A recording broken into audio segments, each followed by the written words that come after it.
तो hello friends, मैं हूं अतुल और आज मैं आपको बताने वाला हूँ संज्ञा की परिभाषा। ठीक है, तो आज हमारे टॉपिक है संज्ञा। संज्ञा की टॉपिक के ऊपर हम चर्चा करेंगे। ठीक है, तो देखिए मैं वीडियो को शुरू करता हूँ। संज्ञा की परिभाषा। ठीक है, किसी व्यक्ति, स्थान, वस्तु आदि तथा नाम के गुण, धर्म, स्वभाव का बोध कराने वाले शब्द संज्ञा कहलाते हैं। ठीक है, मतलब कि व्यक्ति, स्थान, वस्तु यानी किसी आदमी, स्थान यानी जगह, वस्तु यानी सामान, और गुण यानी संस्कार, धर्म यानी जैसे जाति, जैसे कि आपका धर्म हिंदू धर्म है ऐसी। ठीक है, स्वभाव यानी उसके आदत का बोध कराने वाले शब्द को संज्ञा कहते हैं। ठीक है, जैसे श्याम, आम, मिठास, हाथी आदि या। ठीक है, वह विकारी शब्द जिससे किसी विशेष व्यक्ति, वस्तु, भाव और जीव के नाम का बोध हो उसे संज्ञा कहते हैं। मतलब कि वह विकारी शब्द जिससे किसी व्यक्ति या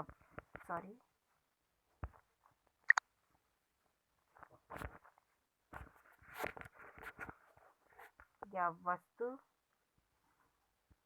ठीक है, जैसे व्यक्ति का नाम, किसी वस्तु का नाम और किसी जीव का नाम।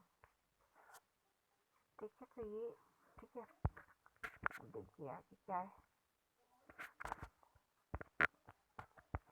किसी व्यक्ति, वस्तु, प्राणी, स्थान, भाषा, अवस्था, गुण या दशा के नाम को संज्ञा कहते हैं। ठीक है, संज्ञा शब्द का प्रयोग किसी वस्तु के लिए ना वस्तु के नाम के लिए होता है।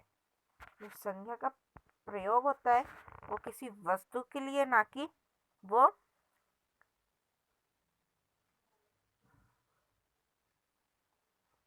वस्तुओं के लिए होता है। ठीक है, जैसे कि हिमालय राम, हनुमानगढ़, पुस्तक बीमार गाय। ठीक है,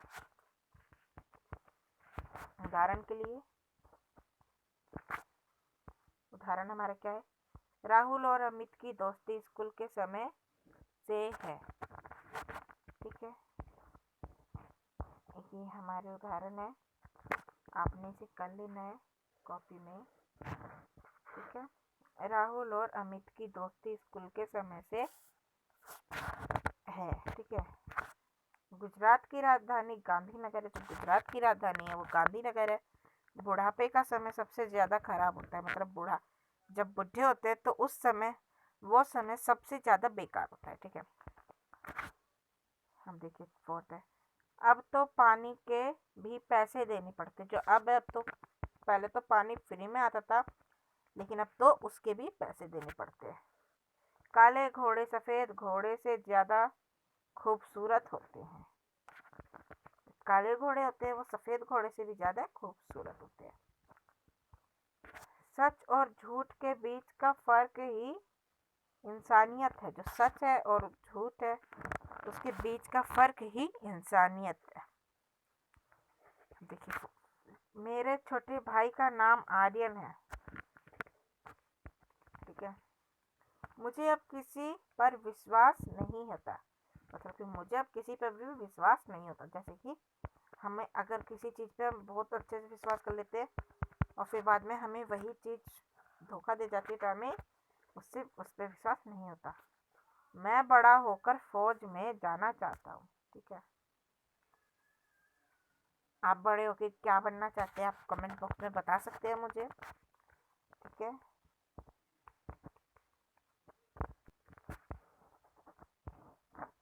देखिए अब करेंगे हम संज्ञा का भेद। ठीक है, मूल्यन संज्ञा के 3 भेद होते हैं। जो मूल्यन संज्ञा होती है उसके 3 भेद होते हैं। एक तो देखिए व्यक्तिवाचक, भाववाचक, जातिवाचक। ठीक है, परंतु अंग्रेजी व्याकरण के कारण कुछ विद्वान संज्ञा के दो भेद प्रकार और मानते हैं। द्रव्यवाचक संज्ञा, समूहवाचक या समुदायवाचक संज्ञा। मतलब कि टोटली हमारी 5 संज्ञा होती है, ठीक है। टोटली 5 संज्ञा होते हैं, ठीक है। अब हम आगे चलते हैं। व्यक्तिवाचक संज्ञा क्या होता है? जो व्यक्तिवाचक है वो संज्ञा क्या होता है, ठीक है। देखिए हम व्यक्तिवाचक संज्ञा देखते हैं। व्यक्तिवाचक संज्ञा, व्यक्तिवाचक संज्ञा की परिभाषा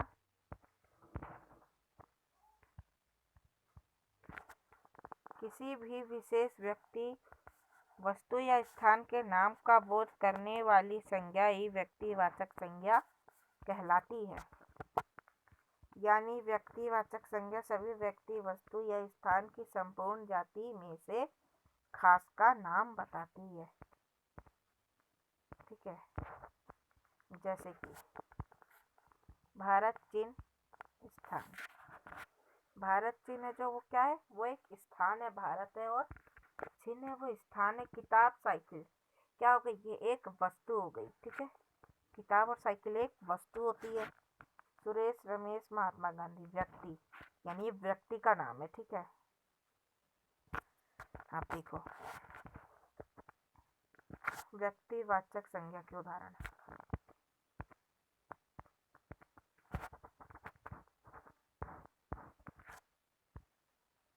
रमेश बाहर खेल रहा है।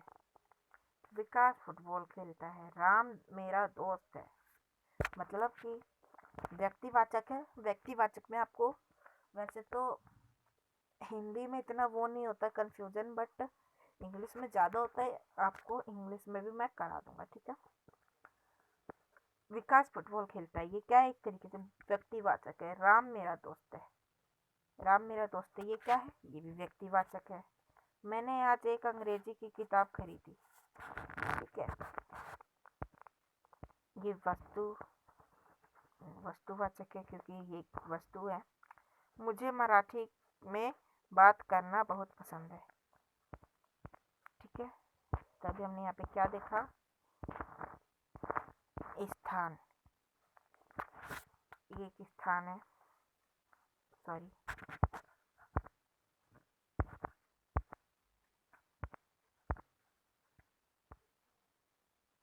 मैं अभी जापानी भाषा सीख रहा हूँ, ठीक है।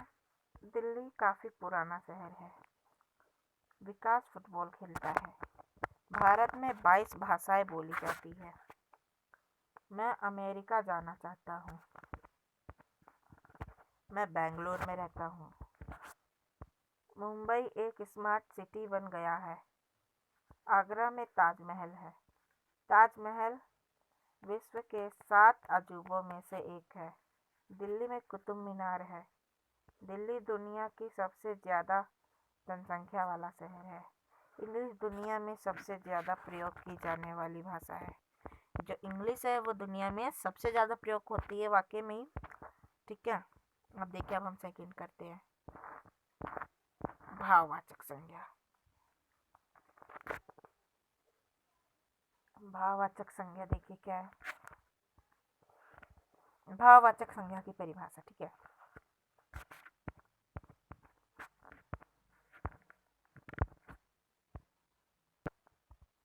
ठीक है, जो शब्द किसी चीज या पदार्थ की अवस्था, दशा या भाव का बोध कराते हैं, उन शब्दों को भाववाचक संज्ञा कहते हैं।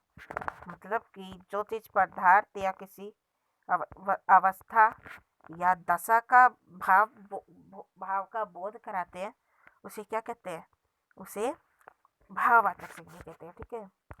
वैसे ये 6th, 5th and 7th 8th के लिए बहुत इम्पोर्टेंट होता है, क्योंकि ये आपके जो पेपर होते हैं, यूटी टेस्ट की फुल फॉर्म है यूनिट टेस्ट, ठीक है। और ये ज़्यादातर आते भी हैं और बहुत ही इम्पोर्टेंट चीज़ होती है ये तो आपको ये अच्छे से समझ लेनी है। अगर आपको समझ ना आए तो आप मुझे कमेंट बॉक्स में बता सकते हैं, ठीक है। जिस संज्ञा शब्द के पदार्थों की आवश्यकता कह रहा हूँ, अवस्था, गुण, दोष, धर्म आदि का बोध हो, उसे भाववाचक संज्ञा कहते हैं। जैसे बुढ़ापा, मिठास, बचपन, मोटापा, चढ़ाई, थकावट आदि। ये क्या है? ये एक भाववाचक है। बुढ़ापा भी भाव में है, मिठास है जो वो भाव है, बचपन है जो भाव है, मोटापा है जो भाव है, चढ़ाई है जो भाव है, थकावट है जो भाव है, ठीक है। आदि का मतलब जो होता है, आदि का मतलब होता है कि और भी चीजें, ठीक है।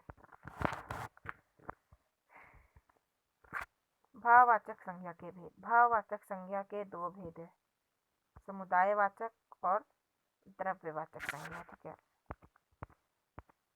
भाववाचक के यहाँ पे के उदाहरण है, ज्यादा दौड़ने से मुझे थकान हो जाती है, लगातार परिश्रम करने से सफलता मिलेगी, लगातार खेलने से मुझे थकान हो गई, गरीबी के कारण बहुत बच्चे स्कूल नहीं जा पाते, तुम सहज कर सकते हो, यह काम हो सकता है, उसकी आवाज में बहुत मिठास है, अनेक संघर्षों के बाद हमें आज़ादी मिली, ठीक है। तो अब हम क्या रह रहे हमारा जातिवाचक। अब हमारा जातिवाचक रह रहे संज्ञा, ठीक है।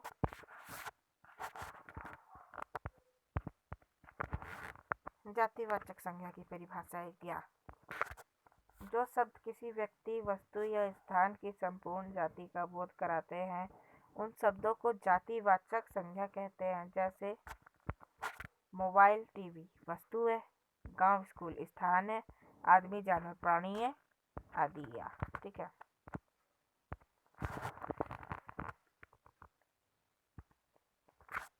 जिस संज्ञा के शब्द से उसकी संपूर्ण जाति का बोध हो उसे जातिवाचक संज्ञा कहते हैं। जैसे मनुष्य, नदी, नगर, पर्वत, पशु, पक्षी, लड़का, कुत्ता, गाय, घोड़ा, भैंस, बकरी, नारी, गांव। ये क्या है? एक जाति है और शहर है, ठीक है, यानी स्थान। जातिवाचक संज्ञा के उदाहरण, यहाँ पे उदाहरण थोड़ा लंबा है बट हम पढ़ेंगे इसे। गाय, बोलने से पहाड़ी, गाय बोलने से पहाड़ी, हरियाणी भी, जर्सी, काली, सफेद, देसी, विदेशी आदि सभी गायों का बोध आता है। अतः गाय जातिवाचक संज्ञा शब्द हुआ क्योंकि गाय जानवरों की एक जाति है। गाय जो है वो भी जानवरों की जाति है, ठीक है। आपको तो पता ही होगा बट फिर मैं बता देता हूँ। लड़का बोलने से सभी तरह के व सभी जगह के लड़कों का बोध होता है। जैसे रामू, श्यामू, विकास, आकाश, पीटर, मार्टिन, डैनियल, सिद्धू, परमंदिर आदि, क्योंकि मनुष्य जाति में लड़का एक खास अवस्था वाली जाति हुई है, ठीक है।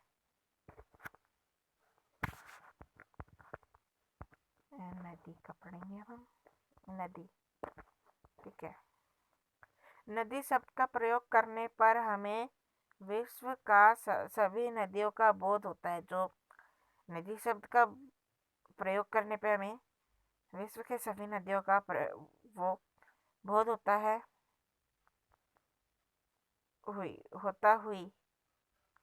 यह शब्द हमें किसी विशेष नदी जैसे गंगा का बोध न कराकर सभी नदियों बोध करा रहा है। इसके अंतर्गत सभी नदियां जैसे गंगा, यमुना, सरयू, कोसी से लेकर अमेजन नदी आती है। अतः नदी जातिवाचक संज्ञा शब्द हुआ क्योंकि नदी जल स्रोतों की एक जाति है। नदी भी एक जल स्रोतों की एक जाति है, इसलिए क्या है? वो जातिवाचक संज्ञा है, ठीक है। देखिए हम पहाड़ करते हैं।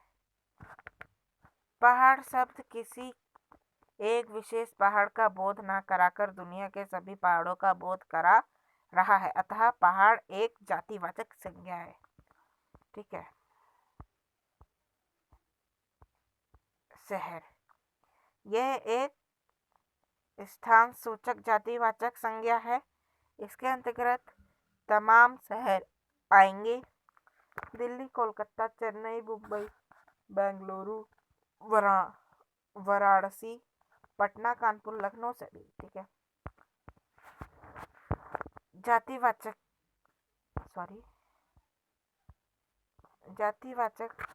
संज्ञा के अन्य उदाहरण। स्कूल में बच्चे पढ़ते हैं, बच्चे खिलौने से खेल रहे हैं, पेड़ों पर पक्षी बैठे हैं, सड़क पर गाड़ियां चलती है, कुत्ता एक वफादार जानवर होता है। आजकल शहरों की जनसंख्या तेजी से बढ़ रही है। आज के लिए बस इतना ही। बाकी जो हमारे 2 बचे हैं वो हम नेक्स्ट वीडियो में करेंगे। अगर आपको हमारी वीडियो अच्छी लगी हो तो चैनल को like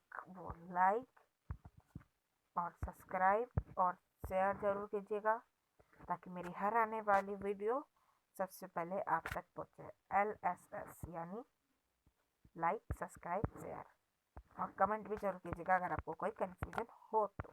so bye bye friends.